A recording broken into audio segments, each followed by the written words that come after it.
What's going on, guys? I've got a box of parts here today from Bikerzbits.com for my Honda CRF300L. Before we get into the parts, I just want to give a shout out to Backwoods Off-Road and Overlanding. He's got a 10% discount that you guys can use for Bikerzbits.com. I will link the video in the description so you guys can get that. He's got a great channel anyway, lots of overlanding content. He's got a CRF and he's just doing some really cool stuff. I really dig it. But let's take a look at what I got.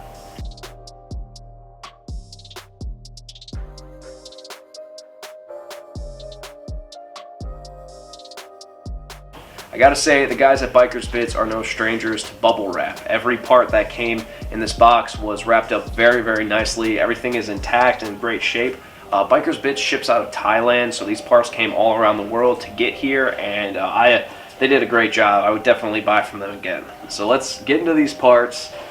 First up, I have a Yamoto luggage rack for the CRF. I like this one. It's a little more like utilitarian compared to the other racks that they have. Not saying there's anything wrong with them. I just kind of like that this is a flat surface, lots of surface area. I could put a gas can or luggage on it. I just preferred this over the more traditional style luggage racks they have for the CRF.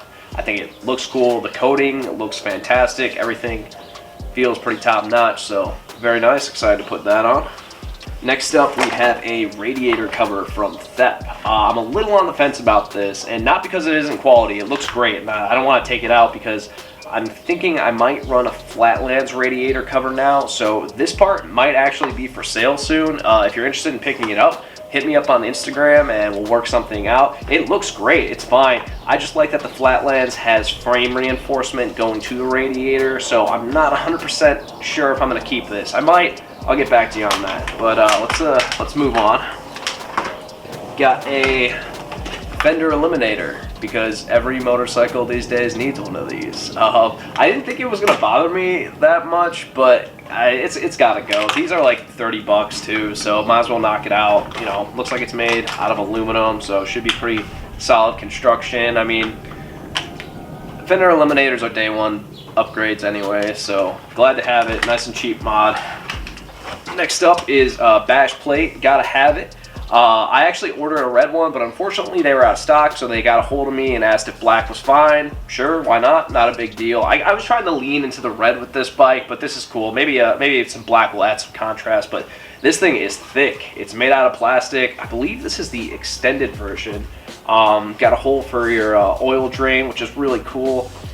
Look, this thing feels solid. It feels like it's going to be very, very durable. I decided against going with a metal bash plate. I heard the engine noise can vibrate off them and stuff can get loud, and I figured that, I mean, this thing is so thick, I don't know what would even crack this or take this out short of just like running the bike into a tree or something. So this is very nice to have. I wanted to save the most controversial part for last. I've got some Yamoto frame covers. I know some of you guys do not like these and you don't see the need in them.